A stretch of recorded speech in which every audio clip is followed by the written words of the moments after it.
Hello there friends and welcome. For today's BG3 guide we have a very fun Stormlord Lightning Blaster Caster build that combines not only the best area of effect damage in the game, around 150 plus, with both abilities that double and maximize your damage on top of each other, to easily trivialize entire enemy packs in just one powerful alpha strike, but also extreme efficiency, because your main source of lightning damage to easily fry enemies will come online just at level 5 and can be spammed multiple times per turn, all by expanding just a single spell slot for something that will last the whole battle. Even if anything manages to survive being fried to the bones, you'll still get to crowd control enemies by making them bounce back and forth when standing on top of your electrified surfaces. And of course, as any full caster, you'll still have buffs, debuffs, summons, all that fun stuff in one neat little package. So without further ado, let us get into our Stormlord Lightning Blaster build. First, with how the main mechanics behind our main combo for ultimate damage work. And to be fair, it is extremely easy and simple to do. All you need is first make enemies wet, that's right, by either throwing a water bottle at them and breaking the bottle, or, most importantly, through the level 1 Druid Cleric Create Water spell, which creates water surfaces with a bigger and bigger area depending on how high you are willing to upcast it, and well, it will make all enemies and allies inside wet without any saving throw or resistance whatsoever. It always works. Wet enemies take double damage from both lightning, which is what we want, and also cold. After casting your lightning spell, the enemy will still remain wet, which is even better for, well, more lightning damage. And of course, the area they're standing on will become electrified water, for higher damage whenever their turn comes, and crowd control depending on your Cleric Tempest domain abilities. Now let's get into character creation. For race, you can kinda go with anything you want here, because our class will already provide us with both martial weapons and also up to heavy armor proficiencies. Because you won't be meleeing a lot with this character, especially after you get the Cold Lightning spell at level 5, I don't see much of a point in the classic Zerial Tiefling for smites or Half-Orc for higher critical melee damage. There's always Halfling so that you won't miss whenever rolling a 1, but I'd much rather the classic Elf and Wood Elf or the Wood Half-Elf for higher movement speed, which always helps any type of character. Once again, you can truly go with any race you want, because the extra bonuses won't really matter much for this type of build. I'll just be going with the classic human to show you anything goes. Now your class selection does matter a lot. Ideally you want to start our Stormlord as a cleric, so that you can pick the highly useful Tempest domain, fitting not only lore-wise but also when it comes to enhancing your power gameplay-wise. First, just like the War domain, it provides you with free martial and heavy armor proficiency, for quite a versatile character. You'll also gain appropriate lightning and thunder spells on every level, the best being at level 5 for Cold Lightning. But most importantly, your subclass features are also extremely useful.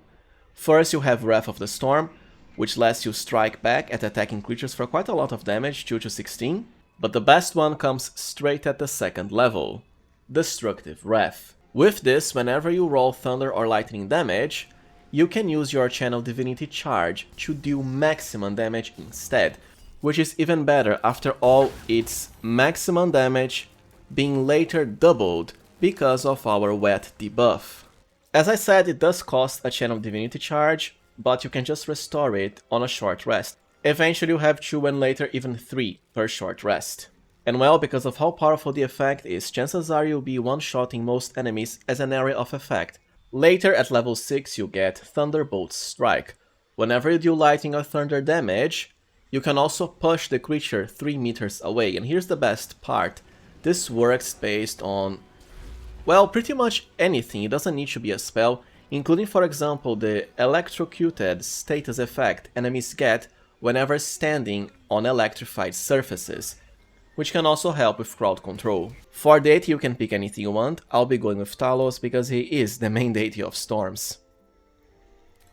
When it comes to ability scores, Wisdom is our most important stat, so assign a +2 to it. And start at 17. This way you can enhance it further by a certain +1 from an Act 1 boss.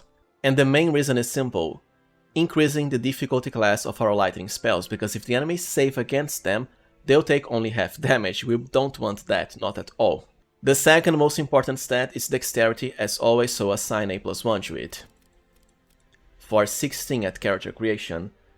Yes, you can wear heavy armor, but dexterity is paramount when it comes to increasing your initiative as always. Having high initiative is amazing for any character, but especially this type of build, because you can easily alpha strike enemies into submission with your one-shotting lightning spells. 14 constitution as always, just for some extra hit points. And the remaining 2 points, well, I'd put them into charisma because you'll be getting levels into sorcerer later.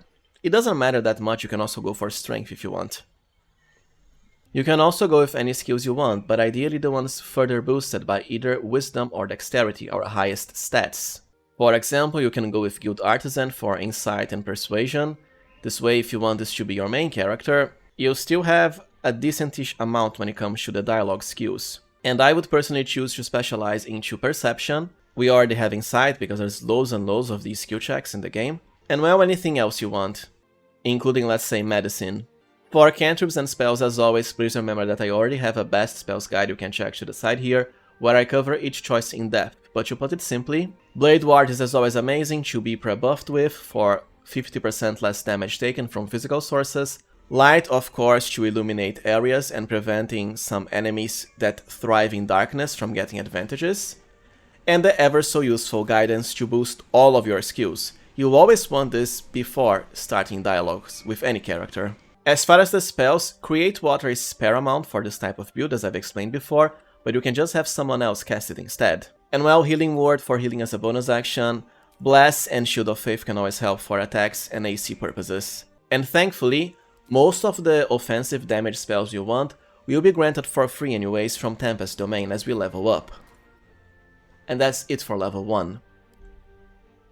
At the second level, we of course get a highly useful Destructive Wrath ability, but its true power will only be unlocked once you get the Call Lightning spell at level 5. For level 3, be sure to prepare Spiritual Weapon for a very powerful tanky summon, and 8 for higher hit points. You'll also get Shatter, which can work as a decentish area of effect ability because you can maximize the damage until you get Call Lightning. For level 4, grab the Thaumaturgy cantrip, or you can also pick it at level 1 if you want, because it provides advantage on intimidation checks, which makes them very easy to pass, even if your character doesn't have high charisma, great for the main character. And for your first feat, you have 2 options here, Ability Improvement and Wisdom. You would already have 20 Wisdom at this point, if you got the certain boss fight power up during Act 1.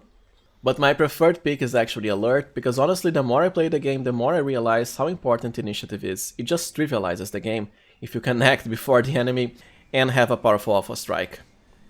But the choice is up to you.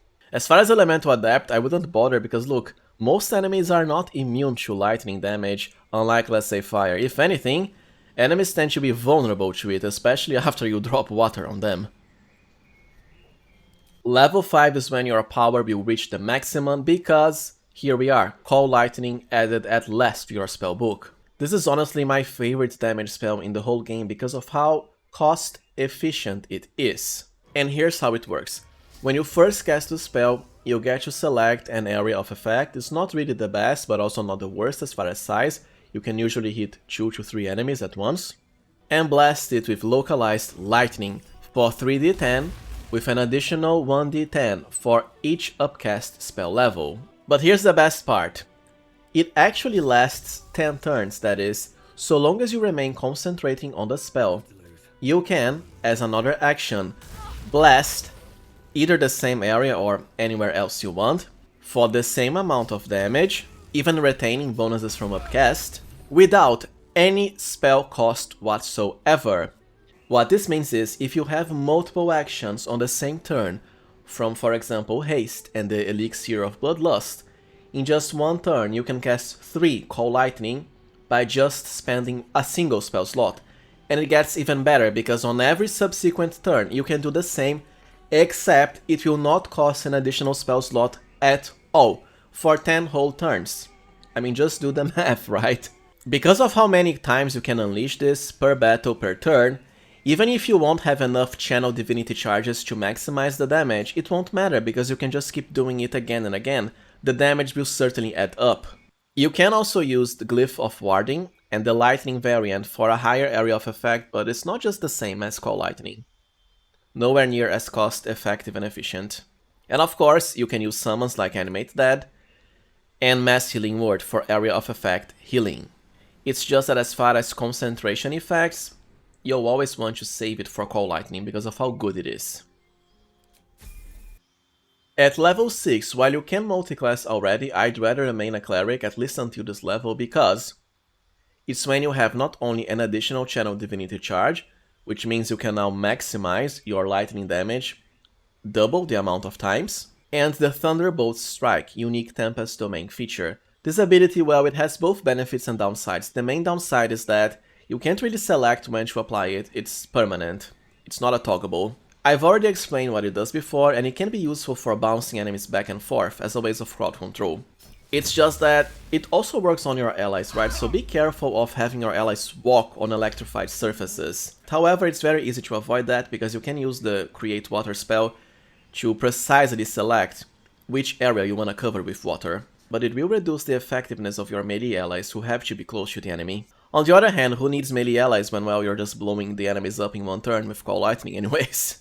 If you don't want this ability, although the extra channel divinity charge really helps, simply multiclass into Sorcerer and Storm Sorcerer now. I'll be keeping my Stormlord as a cleric for now because I really want the extra channel divinity. And I favor ranged characters anyways, so it's not like Thunderbolt Strike will have any disadvantage. Now for level 7, or level 6 if you prefer, is when I would multiclass into Sorcerer and Storm Sorcerer. The main benefits come from meta magic boosts, especially Heighten, to ensure your lightning spells will deal full damage because enemies will then have much higher chance of failing their saving throws. The Flight ability can be fun because it costs a bonus action only, but it's not that necessary for this build because at this point you're kinda one-shotting everything anyways, in just one turn. But hey, it's called Storm Sorcerer, right? For a true Stormlord build, I think it's really fun to have it. It's just that, look, you can remain a pure cleric from now on just fine. It's up to you what you prefer. You'll still be extremely powerful regardless. But I'll be going with Storm Sorcerer, as we already have everything we want from cleric. For the cantrips, anything you want, but ideally Shocking Grasp, after all it is the main electricity-themed cantrip, and we get higher damage. Even if by default it is melee range only, with Sorcerer's access to meta magic, we'll be able to cast this from distance if needed, or cast it 2 times even, with just one use. Anything else goes. I mean, Ray of Frost can help because it deals cold damage, which also gets doubled whenever the enemy is wet, and whatever you want.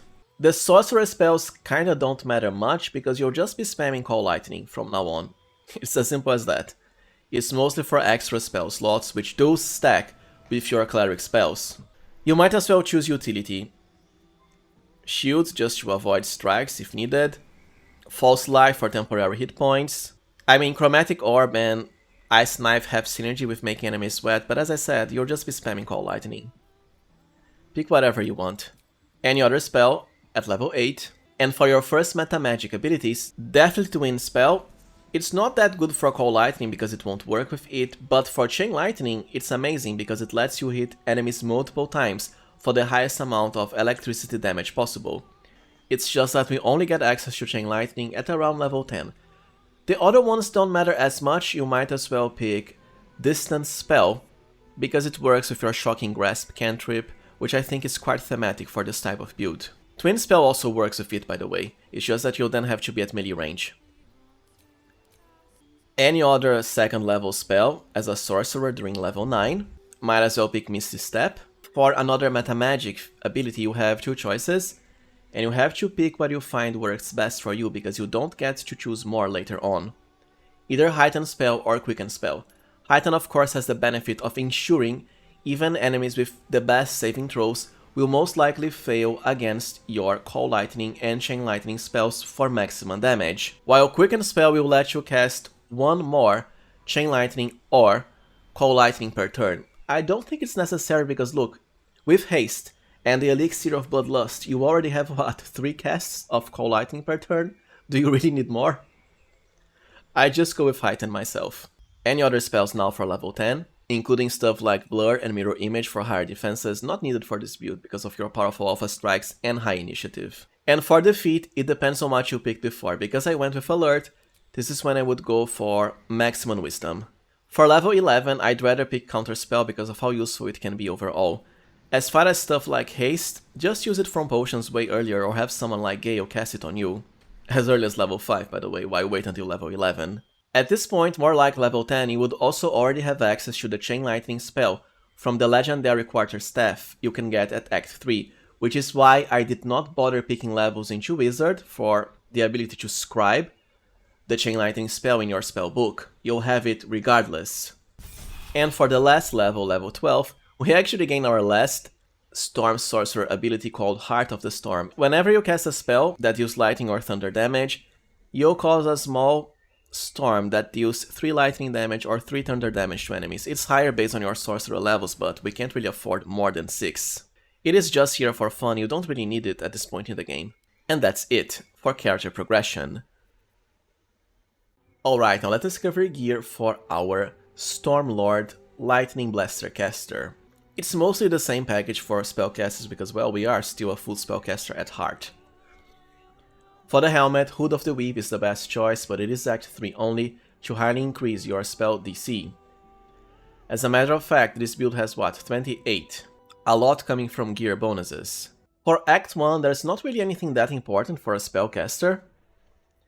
I mean, you can always go with the Haste Helm, but it's better left for melee characters, because you have the range advantage, including with your ranged weapons, if needed.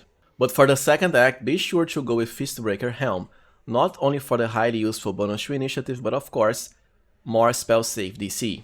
For the cloak, once again, for most of the game there's no important cloak for this type of character, but for Act 3, the Cloak of the Weave for higher spell DC. For armor, as early as Act 1, be sure to go with the Proctati Sparks Wall for higher DC, plus it is a lightning themed robe. And for Act 3, you can just go with actual light armors, after all you can equip them as a cleric, such as the Armor of Landfall, once again, for higher DC, but higher AC as well. For the glove slot, ultimately Hell Dusk or the Netherstone gloves for higher DC. But early on, you might as well go with the gloves of Missile Snaring. This way, if you get hit with ranged attacks, you can at least ignore most of the damage.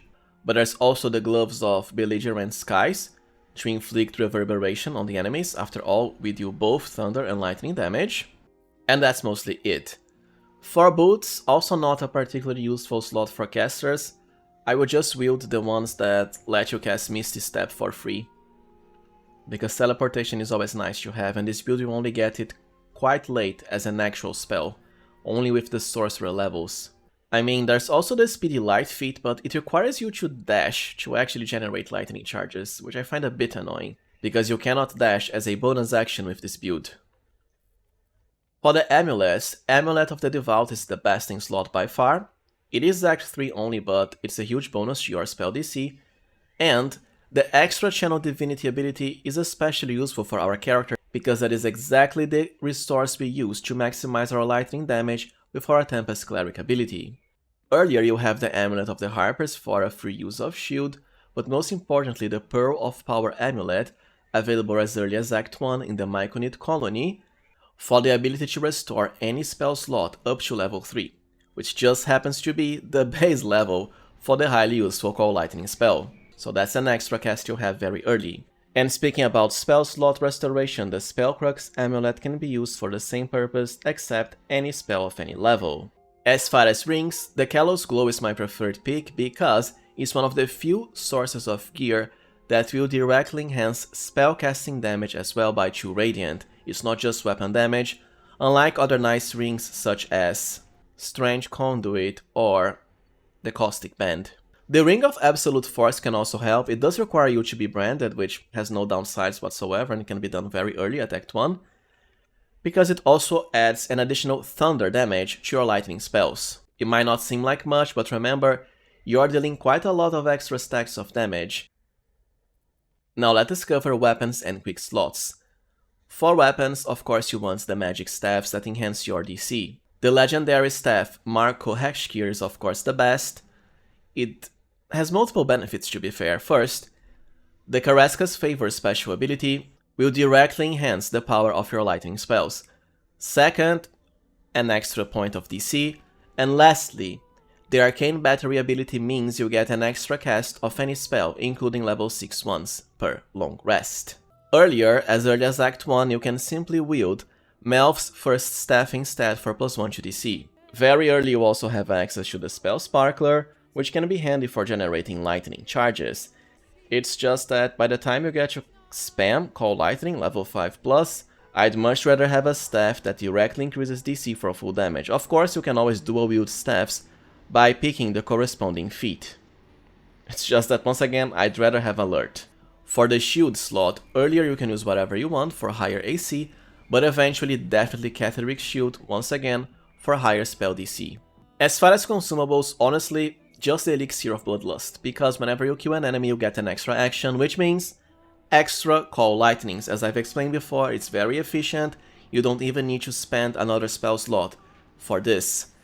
Especially because it's per turn, just like your Call Lightning spell. Well, alright friends, so this was it for my Ultimate Stormlord Lightning Blaster Caster build.